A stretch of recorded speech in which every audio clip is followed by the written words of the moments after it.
Hello, সবাই কেমন আছেন? আজকের গল্পটি জাপানের একটি বিখ্যাত ঘটনা যা দ্বিতীয় বিশ্বযুদ্ধ পরবর্তী সময় ঘটেছিল এবং এটা মানবতার বিশাল এক উদাহরণ হিসেবে এখনো রয়ে গেছে। দ্বিতীয় বিশ্বযুদ্ধের সময় জাপানে বহু মানুষ তাদের প্রিয়জনকে হারিয়েছিল। বিশেষ করে শিশুদের অবস্থা ছিল অত্যন্ত করুণ। গল্পটি এমন একটি ছেলেকে নিয়ে যে তার ছোট ভাইকে পিঠে বহন করছিল। যুদ্ধের কারণে আশেপাশে সবকিছু ধ্বংস হয়ে গিয়েছিল এবং অনেকেই ক্ষুধা, আঘাত এবং মৃত্যুর মুখে পড়ছিল।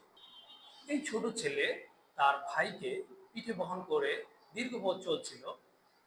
তখন এক সেনা কর্মকর্তা তাকে দেখে খুবই মর্মাহত হয়ে তাকে বলেছিল যে তুমি তো অনেক ক্লান্ত, তোমার পিছনের বোঝাটা নিচে নামিয়ে রাখো। তখন ছেলেটা বলেছিল যে সে বোঝা নয়, সে আমার ভাই। এই ঘটনা ভালোবাসা, দায়িত্ববোধ এবং আত্মত্যাগের এক মহান উদাহরণ। যদিও তার ভাই মারা গিয়েছিল, তারপরও সে পিঠে বহন করে নিয়ে যাচ্ছিল। কারণ কারণ ভালোবাসা এবং পারিবারিক দায়িত্ববোধ সবকিছুর ঊর্ধ্বে। এটি একটি মানবিক গল্প যা আমাদেরকে অন্যের প্রতি ভালোবাসা এবং সহানুভূতি গুরুত্ব শেখায়। ধন্যবাদ সবাইকে।